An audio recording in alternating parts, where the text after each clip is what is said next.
the We Are Takoma events and give everyone a little preview of them.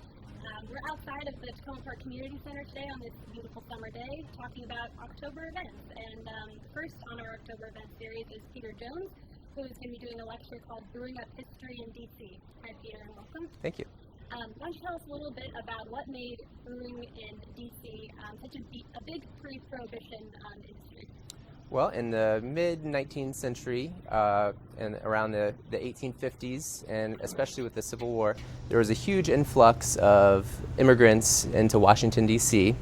And in D.C. in particular, there's a huge influx of German immigrants. And the Germans wanted to drink what they drank in Germany, and so they drank lager. And so this became a huge craze even amongst non-Germans in Washington, D.C. And so somebody had to make it for them, and so several German brewers became one of the largest industries in Washington, D.C.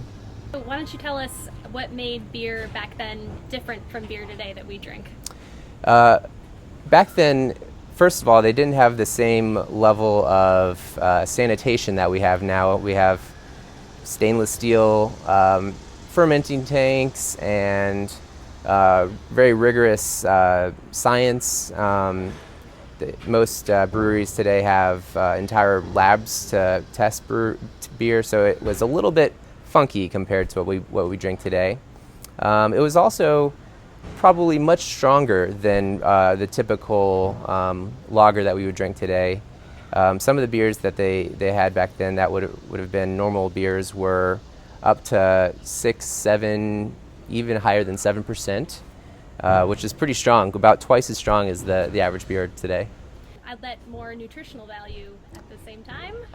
They would have had a lot more, a lot more protein and other more complex ingredients than we use today. In fact, they would often use a more heavily a stronger malt than we would use today, what's called 6-row malt.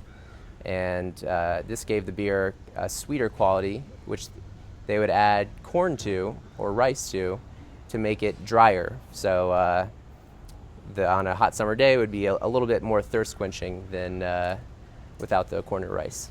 So part of what you like to do is to recreate some of these, ancient beers, however you want to call them. What's your favorite beer from that era, that pre-prohibition era? I think one of my favorites is what they call a classic American Pilsner. My beer history partner, Mike Stein, and I helped recreate a recipe from that era from the Christian Heinrich Brewery, which was Washington, D.C.'s largest brewery. And to do that, we went back and looked at some of the ingredient shipping receipts that they used, which are actually at the archives in the National Museum of American History. So we found out where they were getting their hops from, what malts they were using, and so based on that, we were able to come up with a beer. And so that was a really fun project. Another fun project we did related to what they call Weiss beer in Baltimore.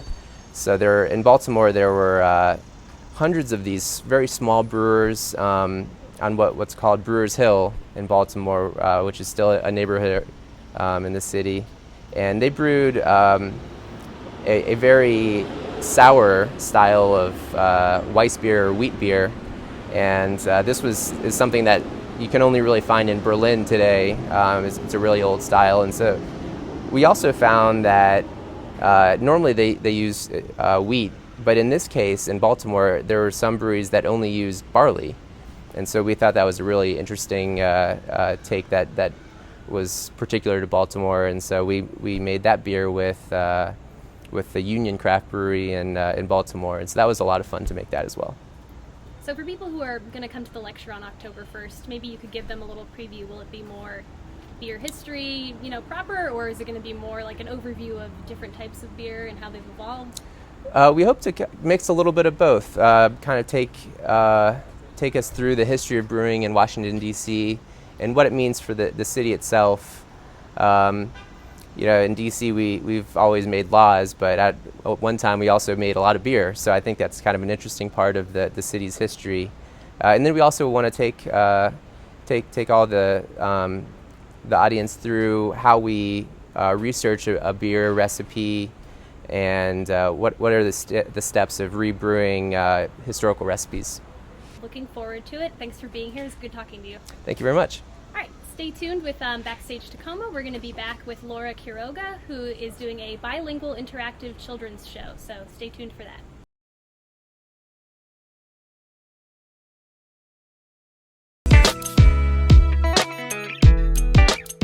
Hi, I'm Mary Mapes. And I'm Dinesh Bahadur Singh. We're two of the many WSC employees who bring fresh, clean water to your home. And we are very proud to tell you about Roundup. It's a new program that offers our customers a convenient way to contribute to WSSC's water fund. And I'm also a WSSC employee and a customer who contributes to the water fund. It's a great program that allows our customers who are facing hardships pay their water bill. That's why we're asking you to round up your bill to the nearest dollar. If every customer rounded up just 25 cents for a year, we could help hundreds of families. Contributing to the water fund is easy. Check out your next bill for details on how to round up. Or sign up online at WSSCwater.com. And remember, a little change can make a big difference.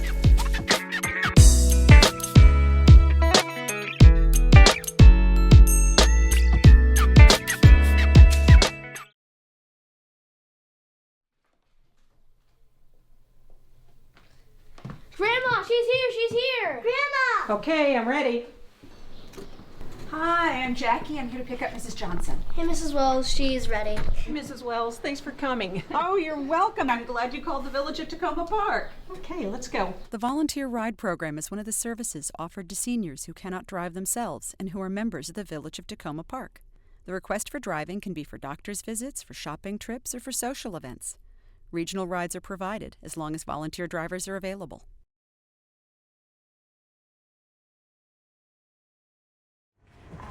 Hi, and welcome back to BackStage Takoma. I'm here with Laura Quiorga from Gala Theater, and she's going to be doing a children's show called Cri-Cri, El Grillito? Grillito, Cantor. Grillito, Cantor, the Singing Cricket, which is a bilingual interactive program for children. Hi, Laura. Hi, how are you? Nice Good. to meet you. Nice to meet you. So, tell us about the cricket. This is Cri-Cri. Well, this is Cri-Cri, El Grillito Cantor. The composer about all these songs from the Grillito Cantor is Francisco Gabilondo Soler, a famous Mexican composer, and he makes many different songs, and we like that, and for that we decide with Maripaz, is a pianist, to make a show about El Grillito Cantor and use all these songs. So when did you first know that you wanted to do the kids show? It was your pianist who brought it to your attention, right? Yes, for the kids, and one of the most important reason was in all the songs and the music from Gabilondo Soler is the different rhythms he used in the music, and then the children can be involved in different rhythms all around the world, from Spain, from tango, from Argentina. I mean, they use animals in the songs. We use like letters. I mean, it's a complete show about many different things are involved. And for the children, they interacting with us. For this show in particular, the interactive aspect is a big part of what makes it so fun. Yes. So why don't you tell us a little bit about what the kids are going to be doing during the show? Well, everybody will have fun and enjoy it, us too. And they will sing, they will dance, they will play instruments. We invite them to come to the stage and interact with us, with the singer, and with me. They learn through the songs Spanish. If they know already Spanish, they will reinforce some words in Spanish. The show can be bilingual, you say? Bilingual. Bilingual, and or can be in English, or can be only in Spanish. And then, like I said before, according to the audience, but the most important is we want to show them our culture, the Spanish culture. It's going to be very exciting, and it sounds like a real versatile show. So thank you so much for being with us today. You're welcome, and thank you for inviting me, and it's a pleasure for us to be involved in this community, and I hope that will be the first time. Yeah, me too. All right, so be sure to check out Laura's show. It's October 3rd here at the Community Center at 4 p.m.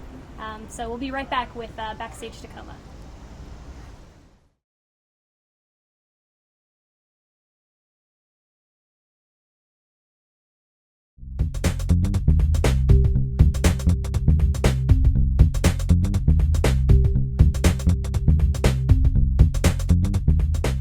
Water main breaks are an unfortunate inconvenience for our customers. And the trend for breaks is only going up because of our aging infrastructure. But when a main does break, WSSC crews are ready to respond 24/7 to restore the service as quickly as possible. And when your water service is restored, we have some important information you need to know. WSSC recommends that you flush the cold water lines to your home or business for 5 minutes. Begin with the cold water faucet on the highest floor in your home or business, opening all the others one at a time. After 5 minutes of running the cold water faucets, turn them off in reverse order, from the lowest floor to the highest. Opening your taps forces trapped air out of the plumbing system and clears the sediment or mineral deposits that may have been loosened in the broken water main. Prior to flushing, WSSC recommends that you remove the aerator screens on all your faucets. After you flush, rinse the screens and replace. WSSC does not recommend that you use discolored water. The sediment and mineral deposits can alter the water's taste and stain clothes that are washed in the water. WSSC also recommends flushing your refrigerator's water lines for 5 minutes. You'll want to consult your owner's manual for detailed instructions. Flushing your water lines lowers the risk for contamination that is created whenever a water main is depressurized because of a break. This may be particularly important for people who have special health concerns where their immunity is compromised. Following these simple steps will cost you just pennies and will ensure that you continue receiving the high-quality water that WSSC produces for our customers. If you experience problems with your water after flushing your pipes, please contact our Customer Emergency Call Center. You can call 24 hours a day, 7 days a week at 301-206-4002 or 1-800-828-6439 or TTY 301-206-8345.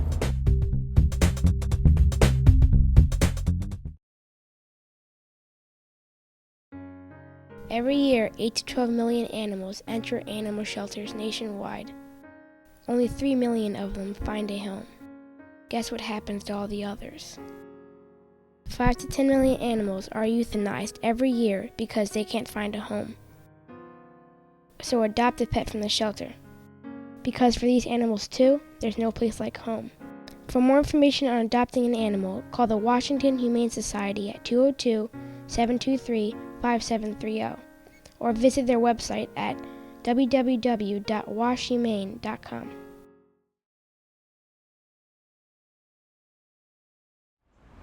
Hi, welcome to Backstage Takoma. We're here talking to Mark Rooney, who is a Japanese taiko performer and instructor of Japanese taiko drumming. So he's got a performance that's going to be coming to the Community Center on October 26th. Hi Mark, great to have you. Hi, thanks for having me. So for people who don't know what taiko is, why don't you tell us a little bit about it?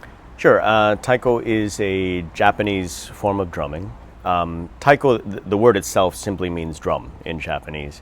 And so we use that to describe this sort of traditional style of drumming. And I say traditional, although taiko goes back well over 1,000 years in Japan, the style of drumming that I practice and I teach is kind of a more modern version where you have many drummers drumming together quite often. So this is, we call kumidaiko actually. Yeah, that's pretty much it.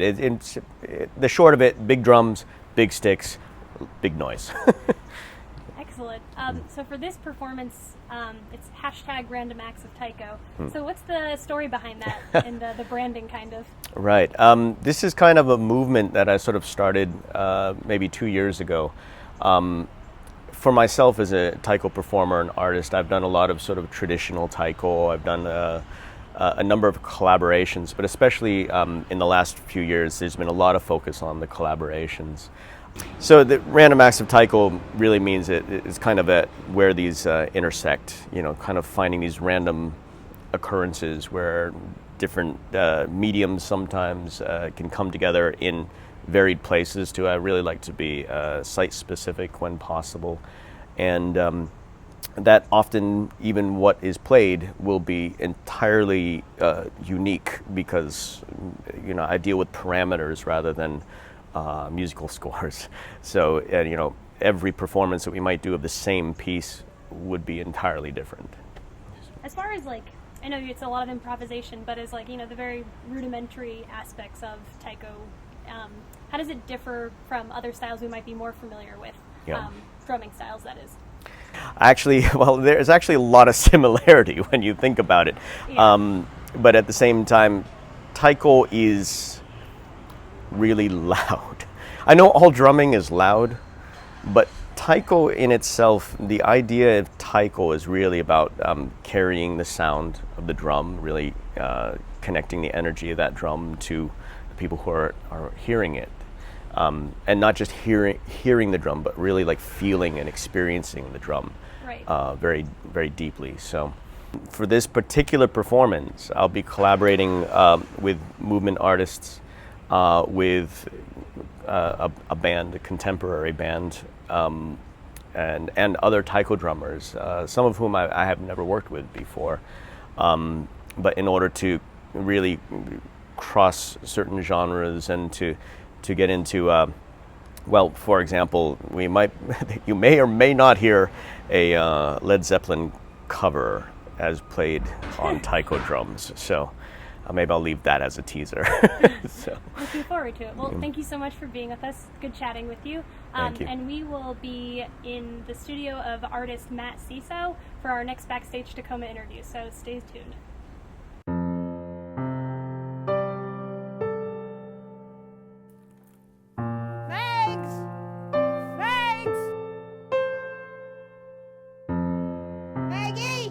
Animals, like people, get frightened when a disaster strikes. They might run away in panic. Pets should wear an identification tag. Thanks! Ma'am, is this your dog? Yes. I need to see some proof of identification. The ID is in the house. Okay. And I've got this picture on the camera. Well, we do need to go up and look at the ID in the house. Okay. Come on, Max. Owners should have papers and photos as proof of purchase. As a pet owner, are you ready? A message from the Takoma Park Emergency Preparedness Committee.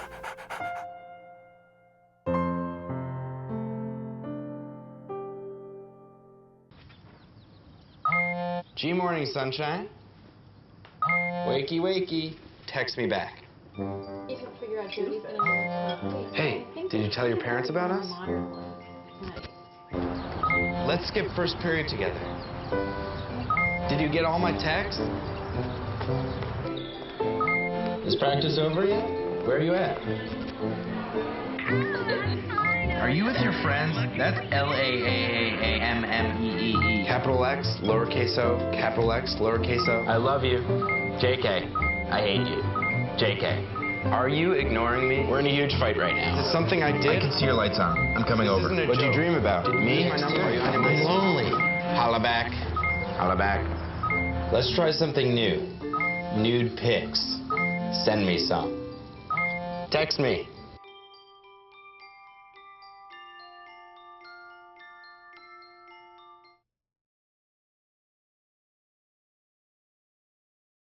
Hi, welcome back to BackStage Takoma. We're here in the studio of artist Matt Sesow, who is the subject of Join Hands, the art and life of Matt Sesow, which will be screening in October at the Community Center. Hi, Matt. Thanks for talking with us today. Hi, thank you. I'm glad to have you here in my studio. Awesome. So why don't you tell us a little bit how you got connected with Leslie Abbey, who's the filmmaker? Okay. I met Leslie at one of my shows back in, I believe it was 2003. It was at Hofstra University in New York.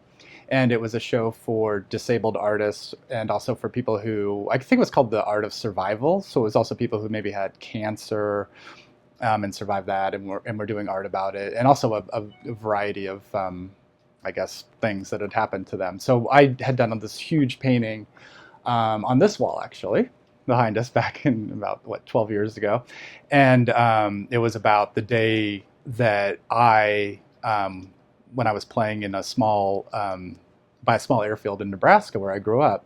I was 8 years old in the 70s, and an airplane was landing and severed my left arm.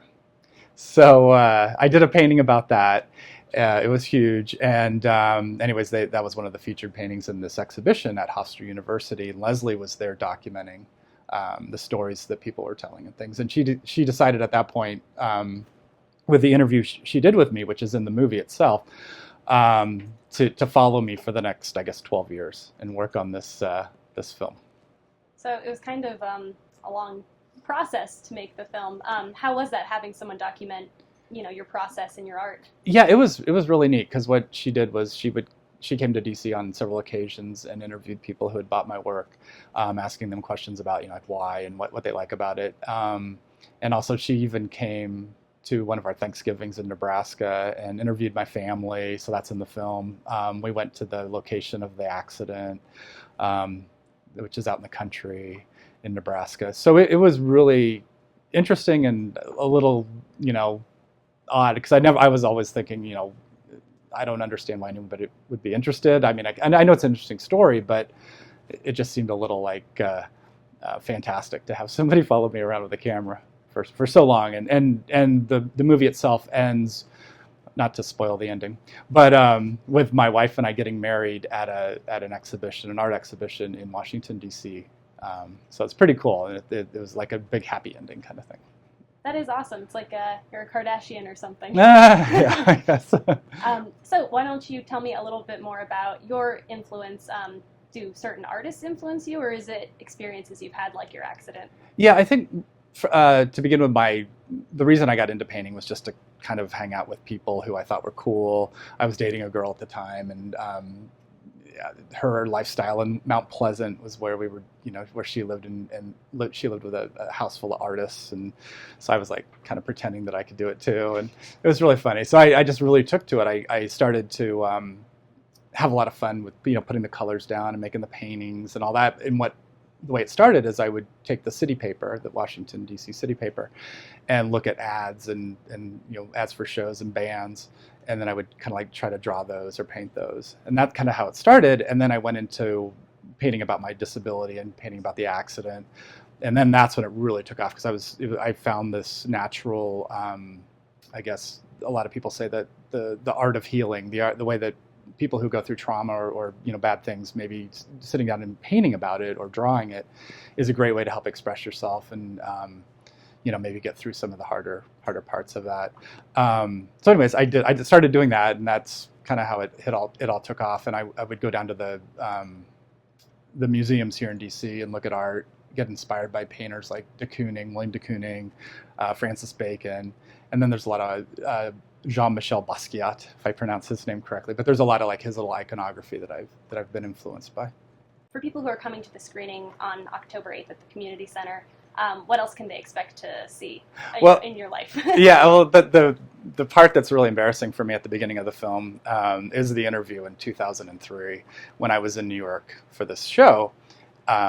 And she's asking me these questions, and I'm kind of like the first time I've ever been asked these questions about my disability and how I felt, and I just start bawling. So you see that, yeah, in the film, and I'm just like, I have not even watched that part of the film. I just fast forwarded through it because it was so embarrassing to me. So you get to see me cry, which is good.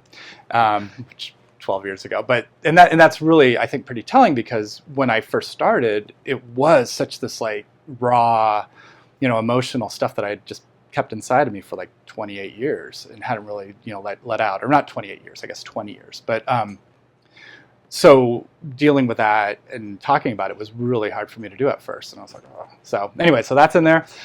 There's a lot of interviews with people who collect my work, some really cool people, DC musicians and stuff who have it.